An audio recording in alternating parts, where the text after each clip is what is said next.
big welcome to everybody, the speakers and to the audience. Welcome. So it's great that all of you have joined this Friday evening. Hope promises to be an exciting session. I'll speak a bit about Green Literature Festival and hand it over to Megha, who will introduce the speakers and also the today's topic. This is our first big session, and thank you so much for the speakers who have agreed to come here to make it big.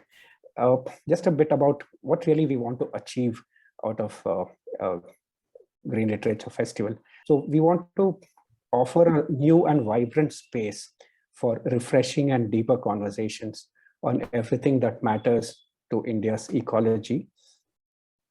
And more importantly, I think GLF was conceived with the purpose of mainstreaming conversations on environment. I think today these conversations are in small circles. So we want to mainstream these conversations on environment and use the rich body of work which green literature produces, and authors like you really bring it to life.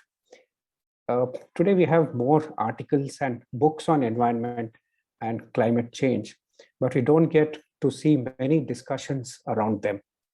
So this is a platform that we want to enrich and nurture so that we get to have as many useful discussions as possible.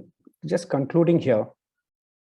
So as a journalist, I've seen that the space for dialogue on environmental issues and environmental writing has been shrinking over the last decade. So I think in a small way, a Green Literature Fest will give that space for this to really go to the next level. And I hope GLF will evolve into a vibrant space where those who care for planet and people can hang out. So thank you so much. I'll hand over to Megha here. Thank you. So big welcome to everyone who's joined in. This is the first of our Green Dialogues, writing on environmentalism in India, challenges and opportunities. The way we envision green literature is in a more wider sense. So it's not just fiction and non-fiction and books. It's also children's literature. It's also drama. It's also poetry and comics. And writing really is the thread that ties in all of these various forms of expression. And within writing, journalistic writing is literally at the forefront of environmental writing. So we are very glad to begin with this panel of eminent environmental journalists to take us a bit more into the ethos of environmental writing in India today. And without wasting too much time, a quick introduction to all the panelists. Disha Shetty. Disha Shetty is a graduate of the Columbia School of Journalism. She writes on climate change, public health, gender, and the intersections. A lot of Disha's work has been supported by the Pulitzer Center and the International Women's Media Fund, among other prestigious grant-making bodies. She's also an aspiring author, and we hope to see her book out sooner than later, Disha. Raj Shekhar is a financial journalist. In 2015, he joined Scroll. And in Scroll, he did this phenomenal 33-month reporting project called Ear to the Ground that has inspired his widely acclaimed book, Despite the State.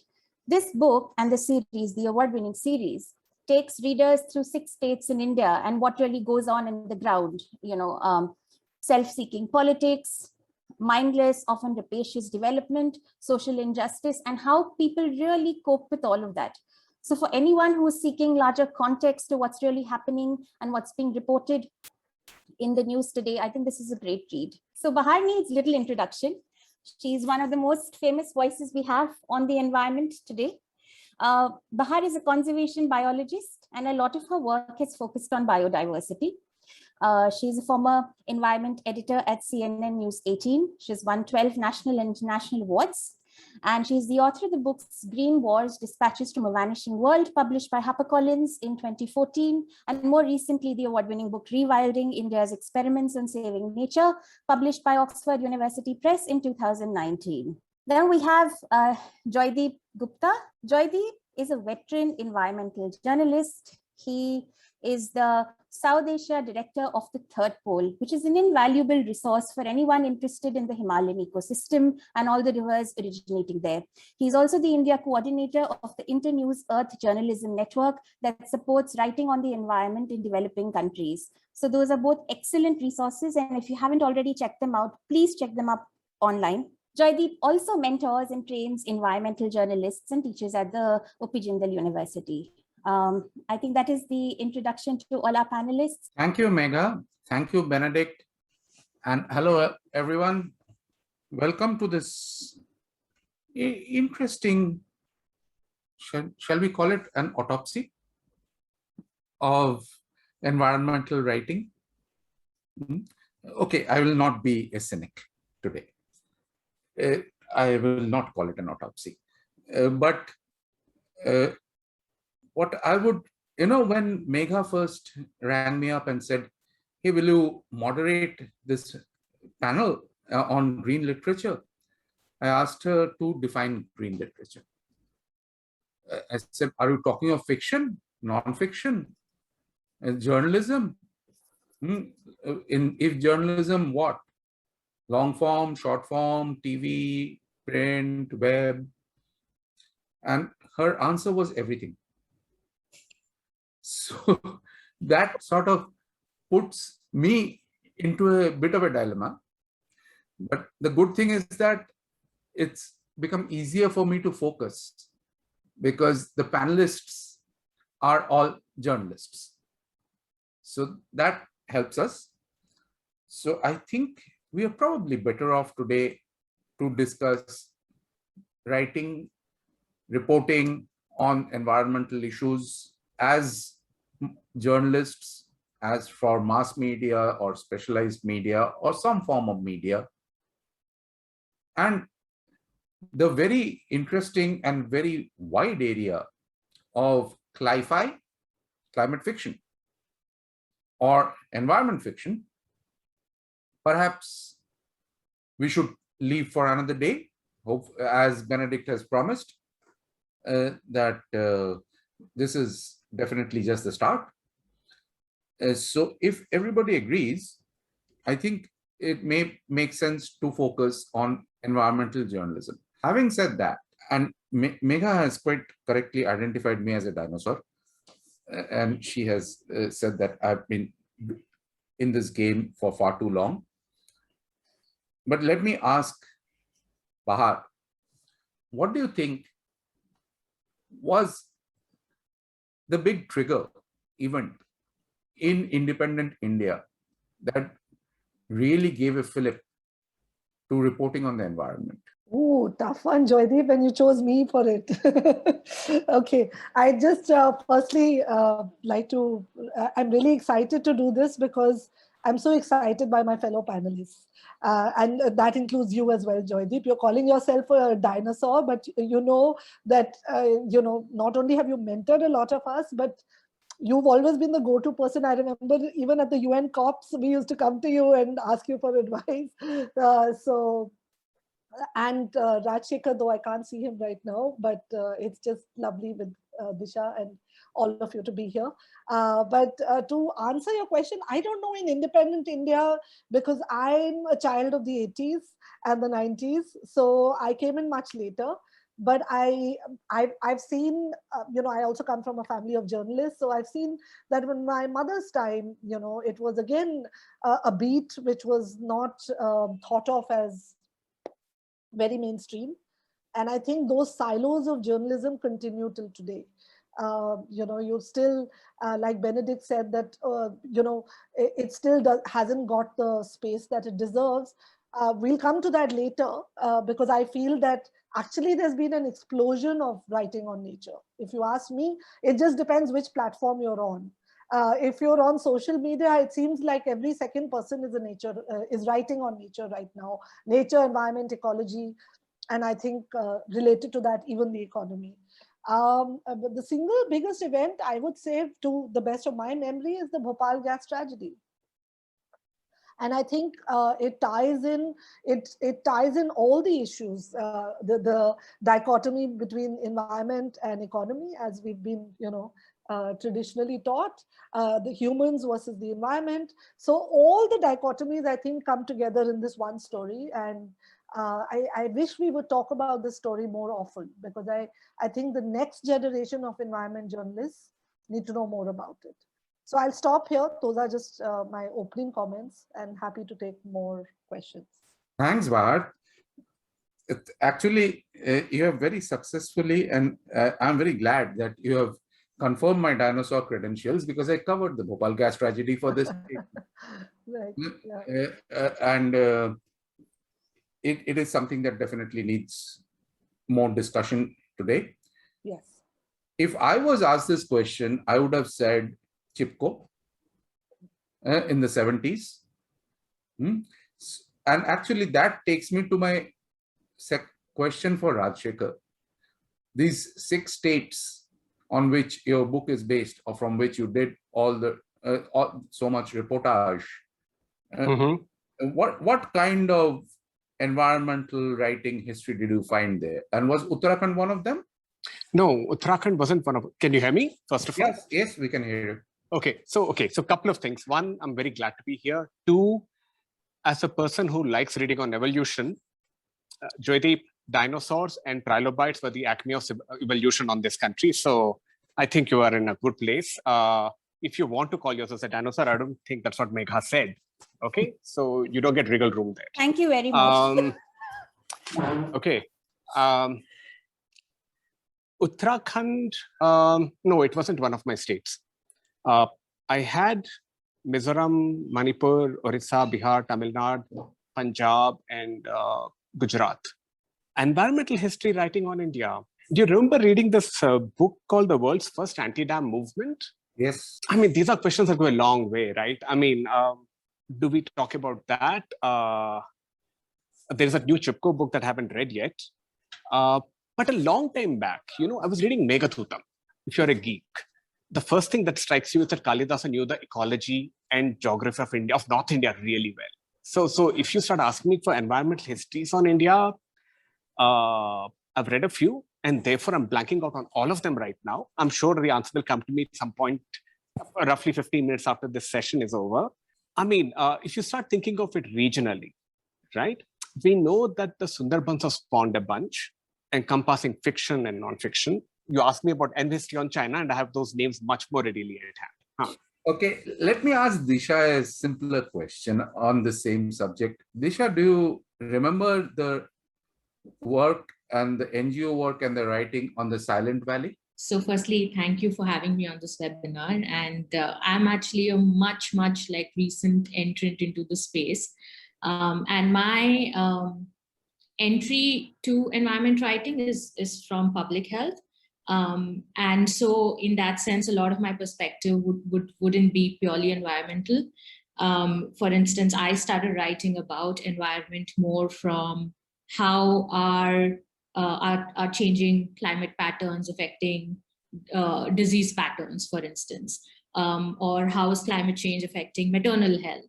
And so to answer your question, no, I'm not familiar with. Fair enough. Right. So yeah. So in my head, I'm still a public health reporter, but I have been in recent years very fascinated with the intersection and how, at least when I started a decade back, environment writing and public health writing were two separate beats, and you were not supposed to encroach on other journalists' territory. If you're a health reporter, you only write about health. And in the past few years, it's become increasingly clear that these connections go all over. And so a lot of my focus has actually been on environment writing from a public health perspective. Which actually is such an interesting thing that I'm very tempted, and I'm going to move straight into the present. And I'm sure it is of great relief to all of you. So, I'm going to, because as Bahar pointed out, Benedict started this session by saying that the space for reporting the environment is shrinking.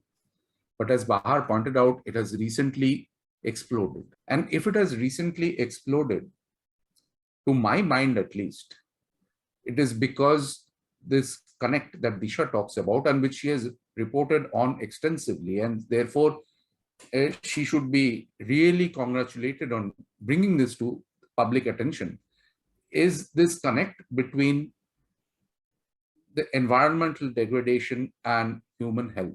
So Disha, I'm going to come back to you on this right now and ask you to tell all of us, tell the audience some of the major stories, issues on this connect between environmental degradation and public health that you have reported on and have found a lot of impact with. Right. So firstly, I was a health reporter for DNA in 2016-17. And around that time, we would have a lot of infectious diseases in the city of Mumbai, where I was reporting from. And a lot of infectious diseases experts started pointing out how the patterns that BMC, the Municipal Corporation of Mumbai, was used to, and then they were responding, assuming a certain disease pattern, that was changing. So I'd say, like, even before a lot of journalists started latching on to this, a lot of doctors and people on the public health side already could see the impact on public health. So that was my starting point. But since then, because I went to Columbia in 2017-18, and I was exposed to a lot of science on climate change. And that actually motivated me to ask more questions, because a lot of that research was very Western centric. And so I was curious about, I'm sure that this is also panning out in developing countries, and I wonder what the impacts are. And so that was where my primary curiosity started. And then when I came back to India, I was doing a fellowship for India Spend, which was an excellent project where I was able to just travel around India reporting on climate change. And pretty much in every story, I could see the intersection with health, right? So if women were walking longer to fill water, it was having impacts on their bodies. It was having impact on their ability to go to work. And then which would obviously then have an impact on their ability to earn, the diet, maternal health. And that was just like the starting point. So since then, I've been able to explore a lot of connections between, for instance, air pollution and its link to global warming, but also human health. And I think it's a fascinating field, because there's so much we don't know, and there's so much we're just learning about. But most importantly, I am very excited to see a lot of medical experts being advocates for this and speaking up and talking about what they are seeing. So I think in the coming years, that would be interesting to see that synergy of journalists, scientists, but also the medical community to document more of what is happening in India. I completely agree. Yeah, and I think the current ongoing COVID-19 pandemic has given a huge fillip to this work of working together between medical doctors, people studying environmental issues, and journalists covering both. So let me ask you a related question on this. So once this pandemic started, I started seeing again and again two particular numbers that the WHO and other UN organizations were putting out. One was that 60% of all human infectious diseases are zoonotic diseases, and 75% of all human infectious diseases since 1980 are zoonotic diseases. Do you find this global figure reflected in our country? So I feel like we don't know much, really. And there's so many zoonotic disease patterns that we haven't documented, because a lot of this interaction happens in rural areas and tribal areas, and we almost have like no public health reporting from these spaces. There's some scientists, of course, talking about it, but I think it's such a black hole. We know so little about this, and in that sense, COVID has helped shine light on how these intersections will work. But I don't think we're really listening to a lot of local experts in talking about these patterns in their respective states. And that would be, I think, an important area to explore further. But I don't think anything is documented as such here. Interesting. I think there is a case for working further on this on the part of us reporters. I think there is a definite case for doing more stories. But actually that segues very well into what I wanted to ask Rajshekhar. Rajshekhar, you have been, for your book, and earlier I know I've been reading your stories on Scroll. So you've been traveling a lot in rural India, in semi-urban places, and you have been reporting on environmental issues, and you have been reporting on issues of how they impact the local people. So I have two questions for you. One is, have you found more impact of your stories when you have done this connect between environment and health? Number one. And number two, overall, what kind of agency do you find your stories have among local policymakers? Not even maybe state government, maybe district level. Okay. The only reason anybody does environmental reporting is because they want impact. The only reason anybody does journalism is because they want impact, right? And this sort of links back to what was being said earlier. What is the constituent element for impact in journalism? It's very rare that a single report turns things around. Sure. Right. The world is governed by the principle of inertia, and therefore there are the odd report which is so shocking that that history gets sort of deflected down a different path. But in my experience, whenever I've had impact, and that has to be qualified because most of what journalism gives you is a transient impact, which has its own value. Transient in that some years later, that battle will have to be waged all over again. Right. So what's happening with Hasdeo Varan is a transient win, or the coal scam is a transient win. Deallocation was a victory for the little people.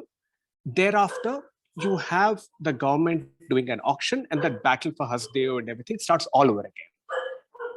And therefore, not to disparage transient wins, I think the way the world is, it's a very, very, I would be quite happy with transient wins that when we sort of, no, let me rephrase that.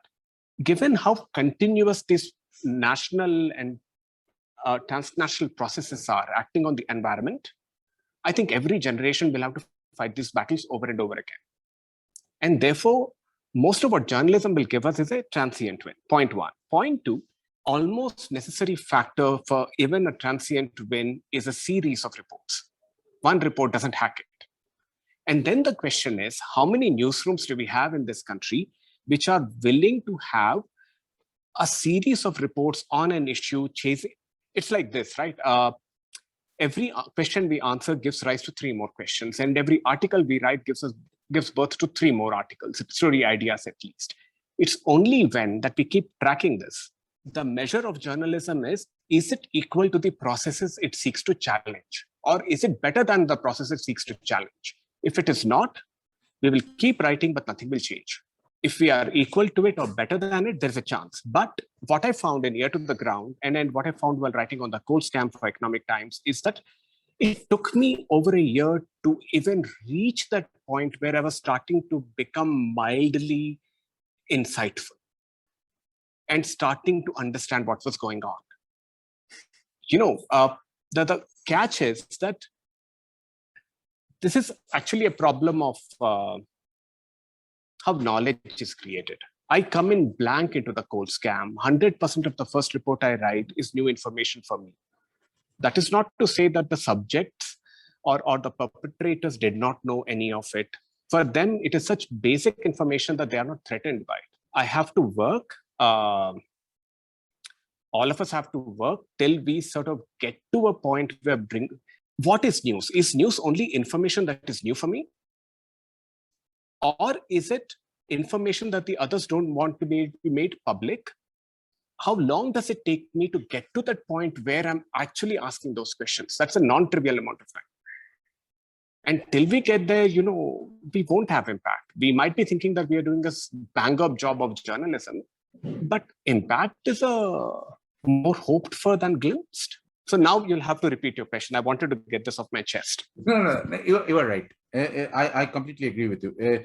And I absolutely agree with that point, with that one story doesn't hack it. So it needs sustained media coverage.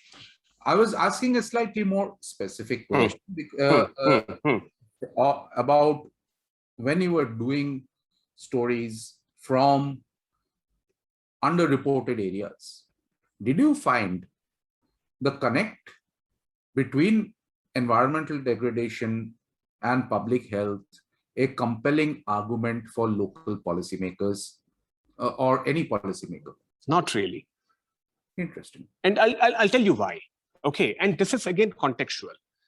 If I'm going to be in Bihar for 4 months and I'm writing maybe 3 or 4 reports on healthcare in Bihar, and the first piece I write is saying that, look at the amount of understaffing in Bihar hospitals. That's not going to change anybody's world, right? Yeah. They know it already, right? In the case of Punjab, we were able to put a link between extraordinary underfunding of health with the Badal business empire. And that was a causality which hadn't been drawn. I mean, at one level, it's a very obvious correlation, right? Health is underfunded. There's a lot of foregone revenue for the state government, which is basically them not collecting revenue from businesses owned by the Badals. And there's a correlation here that the state isn't collecting revenues. There is not enough to spend on healthcare, but these freebies are really benefiting the Badals. And for me, that was a nice connecting of dots. But even that didn't really have impact, right? Because again, one article doesn't hack it.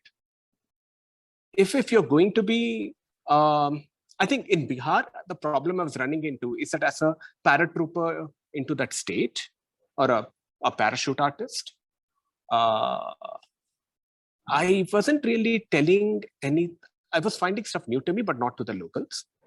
In Punjab, I managed to figure something that was, I think, new because it managed to blur 2 disciplines, that of economic reportage and healthcare reportage. These are silos otherwise in newsrooms. But even there, a single report, if let's say I was working for the Tribune and I was told to keep digging into this for a year, maybe something would change. I saw that happen with, say, microfinance a long time back.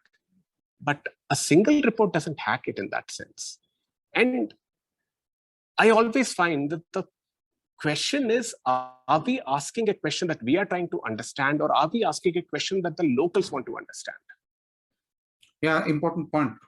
Are we reporting for other reporters or not? Yeah, Bahar. Yeah, go ahead. Go ahead, Rashi. Sorry, not even other reporters. The question is, this whole business of identifying what to work on. You've read evolutionary theory. Species come into being in a time and space closely related to each other. Ideas are the same. True. I go to Bihar thinking that I will find state failure, right?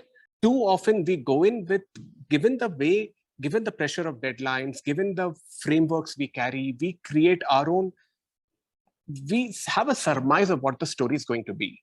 And I found there was this time when I was in tribal village in Madhya Pradesh, and I was asking all my questions about Narega kaisa chal raha hai. And the answers from the villages were relatively monosyllabic. Something happened. And one of those guys mentioned multi-level marketeers really sort of sucking up people's money and then vanishing. And I asked that question, oh, tell me that. And suddenly the floodgates opened. I had stumbled upon a question the locals were wondering about. And again, indirect tangential answer, but I think we have to spend a lot of time till we find that question itself or that set of questions itself. Without that, Agree. That brings me to the question I wanted to ask Bahar. So as Bahar and I both agree that this year especially, we have seen an explosion in environmental reportage, maybe after quite a bit of a hiatus for quite a few years. So what do you think is the reason for this, Bahar? I will answer that, but I also wanted to build on what Rajshekhar was saying and maybe disagree with him a little bit, which is that it depends on what medium you're looking at when you say that a series of stories will do it, because I feel that the power of broadcast media is much stronger. The state of broadcast media and what it's doing at the moment, I think calls for a completely separate debate. But I found that the visual is very powerful. And I feel that if you have that one great visual, that one story can make a difference. I have found that, and then maybe I don't know, maybe I'm a dinosaur in this case, but No, I would agree with you there. I would agree with you there. I'll speak on only the for part print. that I'm a dinosaur, or the part that No. That visual has impact. Huh. Yes. My 3,000 word stories have doubts about. Okay, fair enough. So I was just saying that in my experience of doing, nature writing is not the right word, but environment journalism, I found that just being at the right place at the right time got me the right visual and was enough to shake, say, Mulayam Singh Yadav building his airstrip on the habitat of the Saras crane.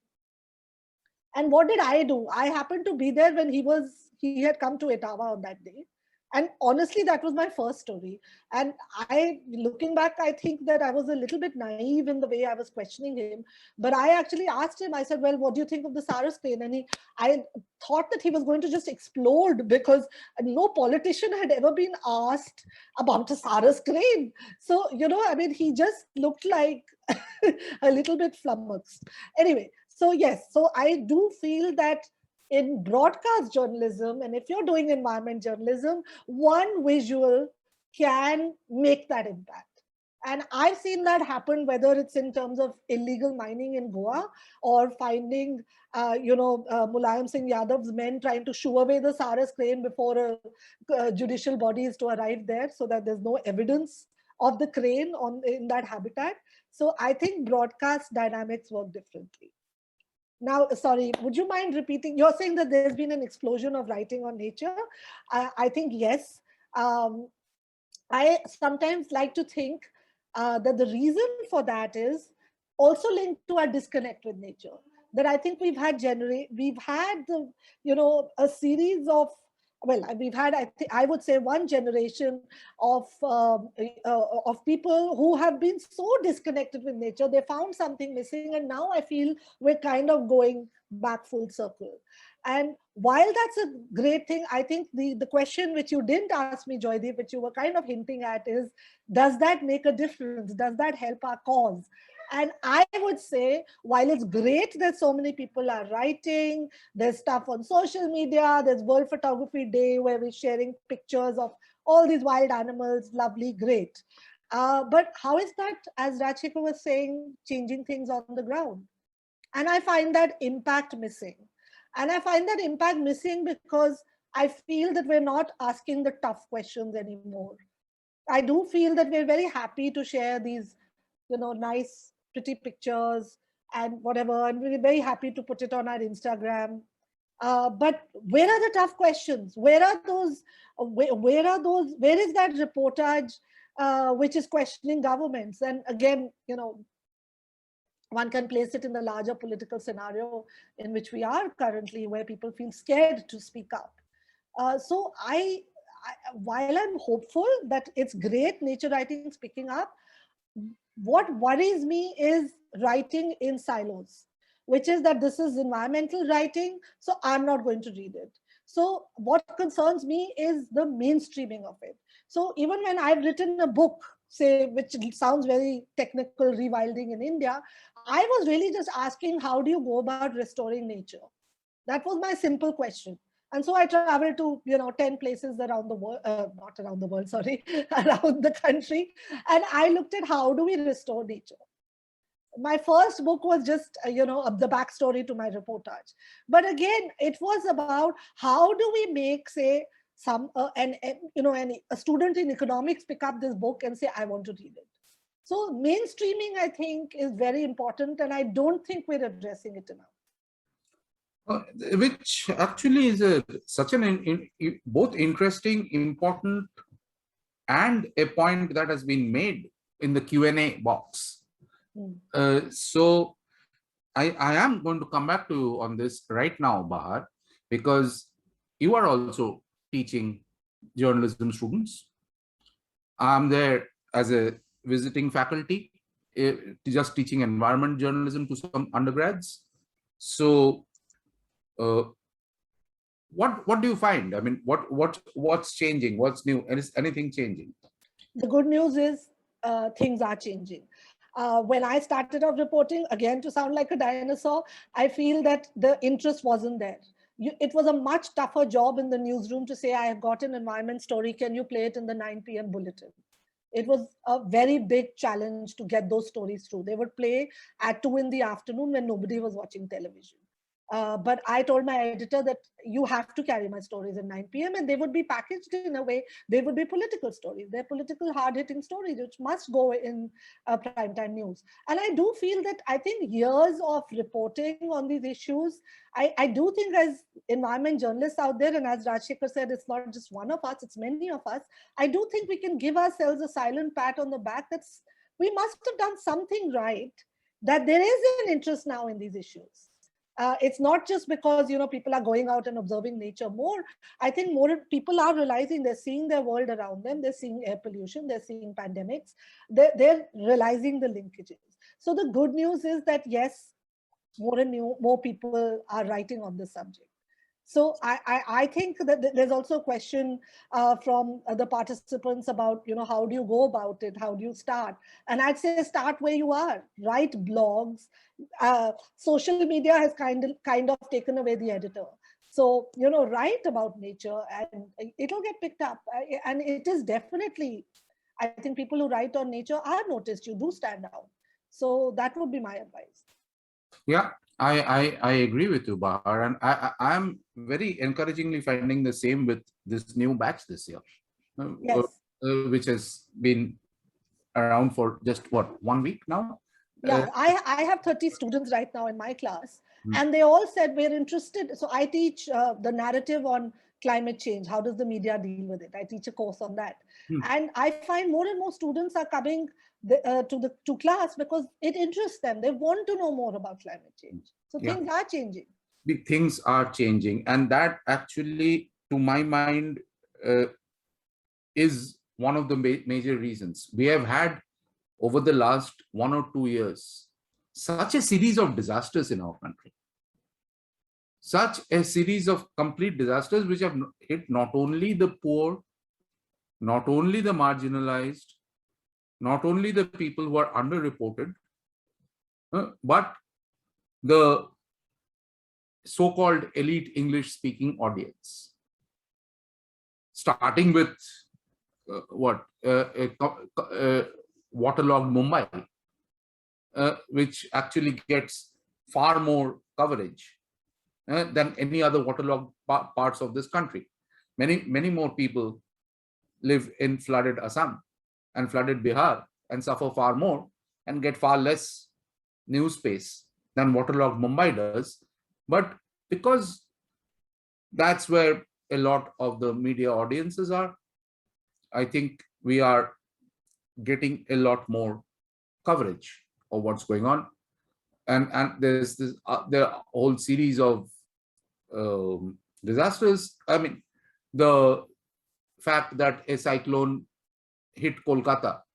Cyclones keep hitting the West Bengal, Odisha, Andhra coast and do not get half as much coverage as last year's cyclone that hit Kolkata because it hit a big city. So I think these whole series of disasters and people's ability now to connect that with climate change in their minds, and there are more studies happening. So that to a large extent does this. But there is a question here from the audience, and Bahar, I'm going to bring that question back to you because this is something you wanted to talk about. Can one make a living out of writing or reporting on environment without starving? Yeah, I don't think you can make a living. No, I'm sorry to sound so pessimistic, but I've learned that you can't make a living just out of doing this. There was a time when you could, and I'm hoping that things will change.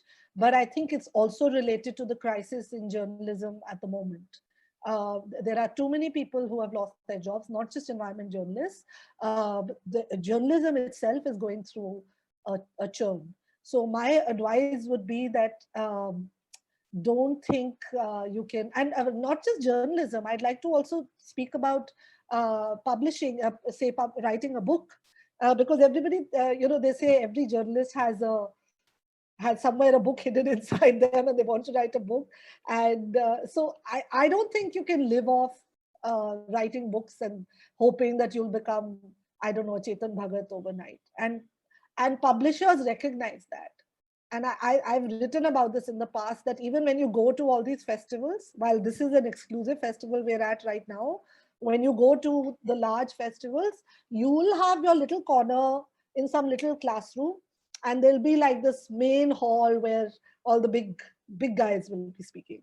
So I think there's, even the publishing world has a lot to answer for. I don't know. How do you feel, Rajshekhar? Yeah, exactly. How do you feel, Rajshekhar? Oh God, I'm being quizzed by my Disha, fellow panelists on top of Jyoti pestering me. I think it's a question of how commoditized we let our work get. Yeah. Okay. I was talking about the national and transnational forces acting on the environment. There are obviously a bunch of other people asking similar questions, right? If we manage, this is the deep work wala thesis that Cal Newport also came up with, that in this age of noise and constant distraction, if you're able to go for depth or uniqueness, if you're unique, fundamentally, non-commoditized, you might possibly find people asking similar questions, and therefore people willing to support your work. No, but what do you mean by non-commoditized? Don't you want people to buy your books? Like you don't want No, not like that. Not like that.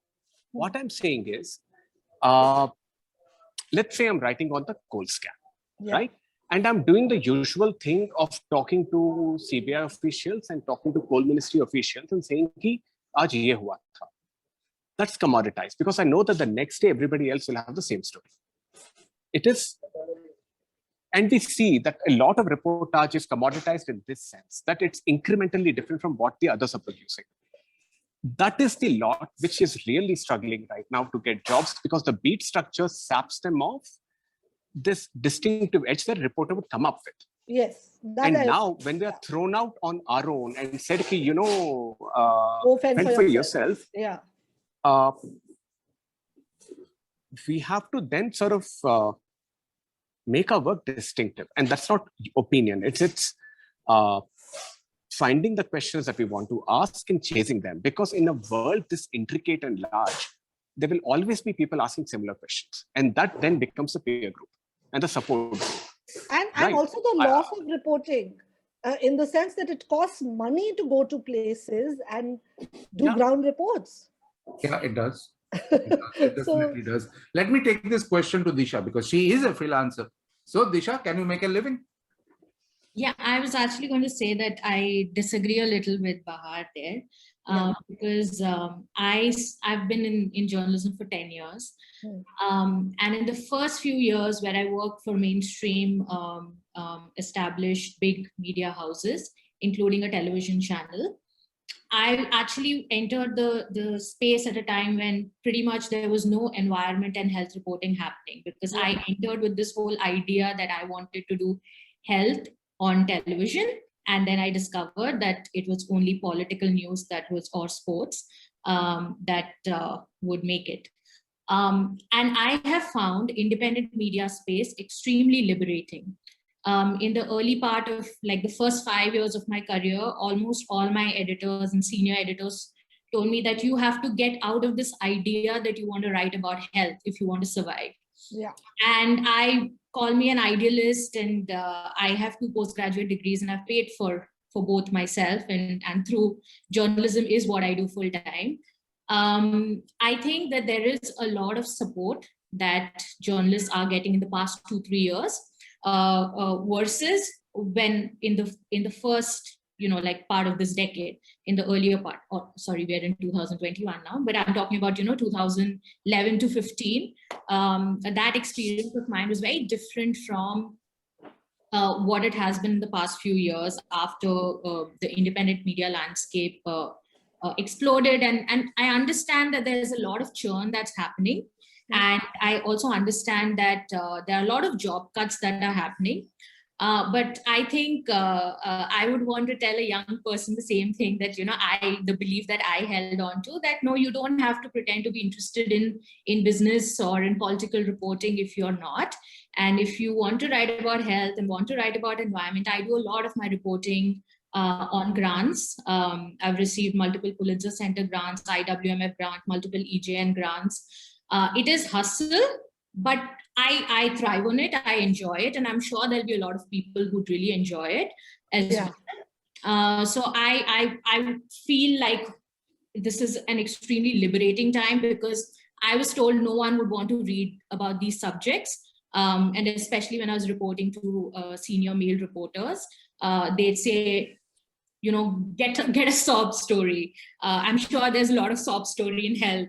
And I was just like, that's not the kind of writing. Like I was told intellectual writing will not work. Like you have to dumb it down. You have to make it clickbait. And because I've also worked in the digital media landscape in the early part, I think we've learned to take feedback from our readers, and we've learned to understand that our readers are not stupid, that people want to read about health, they want to read about climate change, there is interest out there. And if you have the right business model, there are readers who are willing to pay for it as well. Of course, a lot of it is in progress, and I understand there are a lot of flaws there as well. But I don't think that young people should think that it's not possible to survive, because at least I've been able to manage. No, actually, I'm Joydeep, sorry if I may. Disha, thank you for that. I actually agree that you can only survive if on the basis of grants and hustling. And journalism itself, which was supposed to pay for journalism, is not paying. So I think you're actually adding to what I'm saying, because I was saying exactly that. I find that I have to constantly hustle to go out and do the story I want to do. Because nobody's going to pay for my travel anymore, which a mainstream media house would normally do. So I have to go through this grants and applying through NGOs, but that's not how journalism was supposed to function. And I'm sorry this has become a debate about the state of journalism, but I do feel it's linked. It's also my frustration with the medium right now, because I want to go out and do stories. And I find that it's very difficult financially to do that unless I apply for a grant. So that's my frustration. I don't. Okay. All right. Now let me ask one last set of questions, because I am aware that we have been here for about an hour and it's moved very fast. Let me ask all of you a last set of questions, which I think is very interesting and was also suggested by Megha. How would you rate today's environment journalism in India in English compared to the same in Indian languages? It's impossible to answer. Some of the most path-breaking journalism in, say, Punjab on predatory extraction by the Akali government came from the local media, right? Junior Vickerton did a really good piece of work on sand mining in the state at one time, right? When I went to Mizoram, much more tangibly, there was not much I could tell the locals about why roads don't get built. They knew. The press had told them, right? So it's a wide spectrum between complete. At the same time, you go to Orissa, and one reporter told me that we did not know there was corruption in iron ore mining till the Shah Commission report came out. And till this day, I don't know whether he was speaking the truth or whether he was just sort of messing with my head, because it's inconceivable, that sentence. If you're a political reporter in Orissa, you've seen your politics completely upturned in that 8-year period of mining. Maybe one would have said at one time that local press holds to older tropes around corruption, etc. But I wouldn't make that statement anymore. I think the national press also holds on to a fair set of tropes and pushes the same old war narrative all the time on why things are happening. And the dark secret of journalism is that, only you as the reporter know which percent you have shied away from. Nobody else will know, right? So, I mean, it's a very, very large question. I'm sorry to interrupt you. I can see that Megha wants us to keep to shut our mouth soon. So a quick answer from Disha and then Pahar to this same question. How would you rate environmental reportage, health reportage in your case, Disha, also in the English language in India compared to Indian languages? So I'll speak from my experience of when I was reporting in Mumbai.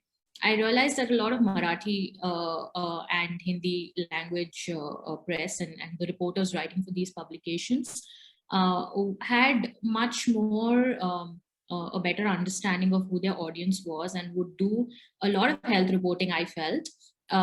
They wouldn't necessarily be able to grasp the systemic nuances of it, but I felt like there was a lot of focus on health reporting, and in fact, a lot more than mainstream English language media would do. And this focus was from the perspective of how were these high costs affecting poor people or the issues of access. And I thought that a lot of regional language journalists were doing a brilliant job. I now see that with climate change also. I feel like there is a lot of climate change writing that is happening in regional language press, and supported, of course, by a lot of advocacy organizations that are reaching out and understanding the value of involving regional language journalists. So I'm quite hopeful about it. Of course, there's always room for it to be better.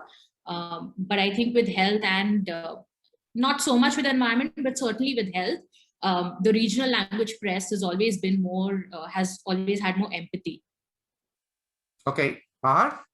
I'll keep it very quick. I know the session has to end, but I'll just say that I think the regional press is far more robust.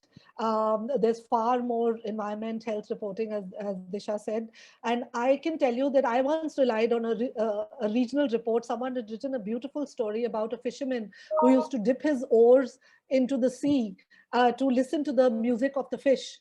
And for me, that was so inspiring that I was doing a story on climate change, and I traveled all the way to Kerala to try and find that fisherman who had written that lovely story. So sometimes I think, if there can be this sort of marriage between regional and national press, I think some beautiful stories can come of it.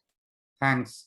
I can see two more very interesting questions, one in the Q&A box, one in the chat box, but I'm going to ask Megha. Oh, I think you can take those questions. It's okay. I myself feel like I don't want to end this abruptly. Yeah, the first question is to Rajshekhar, and it's in the chat box. Rajshekhar, take a look and answer. What role should regional English media play individually and together? Normative kind of question, which I always try. Somebody has asked my favorite question. Good. Wait, in the chat box you said, right? It's in the chat box, it's not in the Q&A. Would like to ask you about regional and English media. So what role should regional and English media play individually and together?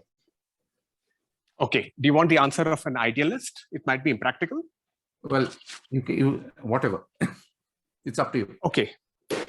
Given the nature of power in the world, in this country, there are some questions that local reporters cannot ask, but reporters outside can ask, right? And there are some questions that international reporters can ask that national reporters cannot ask, right? That is how I would actually imagine a division of labor. it was next to impossible to write on, say, Jayalalitha while she was in power, right? The Hindu very severely toned down its reportage, even though it was a Hindu. It could have, so it was even harder for local reporters to take on Jayalalitha, essentially. A Times of India, an Economic Times, and Indian Express could have done those stories with far lower risk, just because they're not vulnerable to the state police. Right. So I think I would see it as a set of responsibilities and awareness in terms of what are the strengths that I bring to the table because of my location. What gaps can I fill that the others will struggle to fill? Agreed. Right. Some of the best calling out of the center right now is coming from the overseas media. That Adani story on price manipulation, for example, which there was one report which came in the FT, and that is one direction to go, because you know that the national press, the local press cannot ask certain questions. So whatever our purchase, instead of talking about how we feel powerless and marginalized, there are always questions we can ask. Right? Every question presumably cannot be upsetting every single power center in the country. So what is this moment, and how can you best leverage your location to push the cause of both environmental justice and the constitution forward is the question. Agreed. Right? Agreed. Okay. In fact, I will take it one step forward, and I think my fellow panelists know this, but maybe not everyone in this room does, that the maximum number of journalists injured and killed in this country in the last decade have been local journalists covering illegal sand mining. So if you're covering illegal sand mining, you're probably better off covering it in Tamil Nadu if you're based in Kolkata, and vice versa. Covering it the long arm, if you are based in Chennai. Then you are safer. So that's worse. I would say with any kind of mining, any kind of illegal mining you're tracking. I was told, in Goa, they said, quickly, now get out of here. Yeah. Otherwise, you're in trouble. Yeah. Mining. That is true. But yes, sand mining, yes. Okay. I'm aware of the time limit. I had actually typed an answer to Alok's question in the Q&A box, saying that there is data out there, because I feel fairly strongly about it. I have often felt that we as journalists, many of us are lazy about digging up data. Benedict wants me to take up that question, that absence of genuine data. Now, it's very difficult to answer that question in a generic manner, because data is specific. So it depends on what data, from whom, where, when, why, etc. So let me answer this with an example. Now, Disha probably knows this, that another reporter working on a fisheries story, a story on fisheries subsidies in all the coastal states of India, is trying to figure out who gets the subsidies and to work on a story on that. Because her hypothesis is that subsidies being taken in the name of small fishers is actually being taken away by trawlers. So that she's trying to figure that out through the state government budgets. And she was struggling for a long time, because none of the Fish Workers Federation or the Central Marine Fisheries Research Institute have this kind of data. But actually, she has now found the whole lot in the budget papers of the state governments, in the annually filed budget papers of the state governments. It is a very tedious process to go through all 8 state governments' budgets. And so the few journalists do it. But my answer to Alok is that if you have the patience and the perseverance, in most of the cases, you'll find the data out there.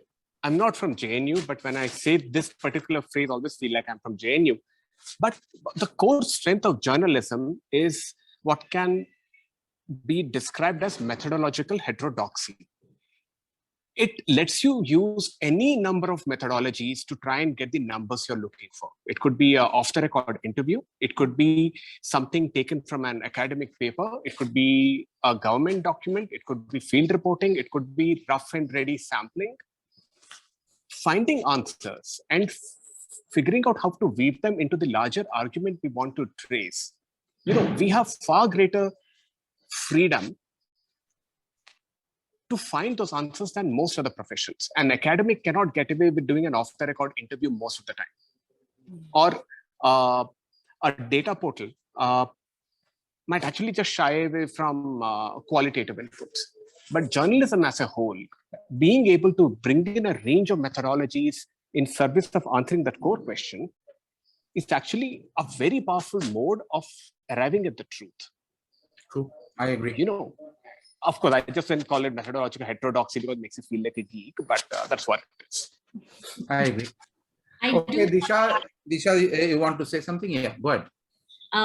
So when I did climate change series for India Spend, because India Spend is a data journalism initiative, this was primarily our question that can we tell climate change stories using data, and is there data?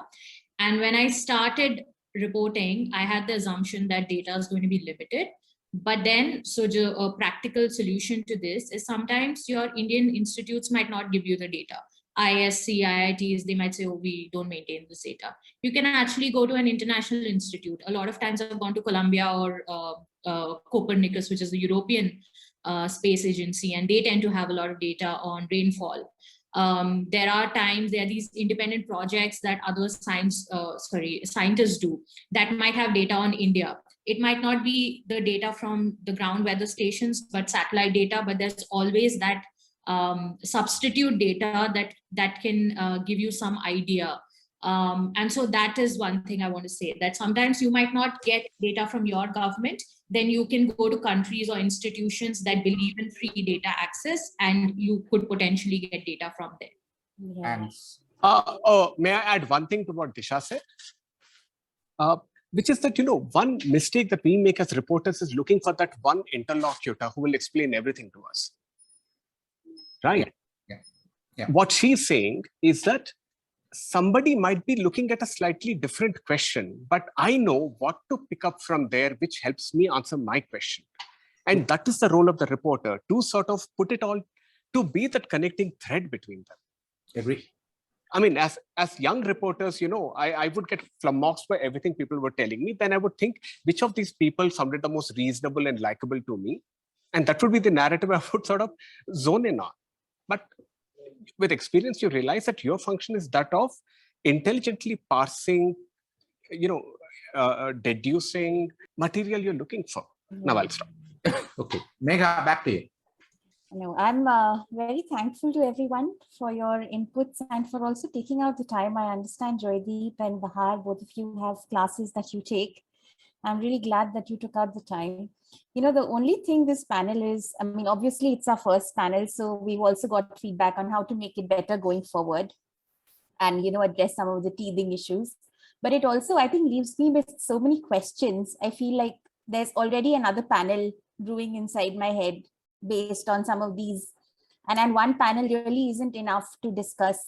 Even environmental journalism really is the biggest takeaway, because there are so many questions, When I heard Disha for once, one of the things that struck me is that maybe, and Disha, this is not to reflect on you, but just to say that, I think the fact that you attended a school like Columbia, a Columbia School of Journalism, where you were sort of exposed to a lot of things. A lot of young kids these days don't even know of many of these grants and, how to apply for them. And so I'm really, really glad that in the Indian space, we have people like Bahar and Joydeep training some of these people, and hopefully, shaping a new generation of promising writers and reporters in this field. Thank you very much to everyone. I know we've overshot by quite a few minutes. I'm really glad, though, Bahar, that we are not a broadcast station, because I know you would have been cut off by now. Yes, I would have just been, royally off air. So I'm really glad. Thank you so much to everyone. And we hope to, we hope between yourselves and with the Greenlit Fest, we can continue the conversation and see how best to make something out of conversation. So Thank you for having us. Thanks. Bye, everyone. thanks. Thank you, Joydeep, Bye-bye. for moderating. Thanks. Yes. Bye. Thanks, everyone. Bye-bye. Bye.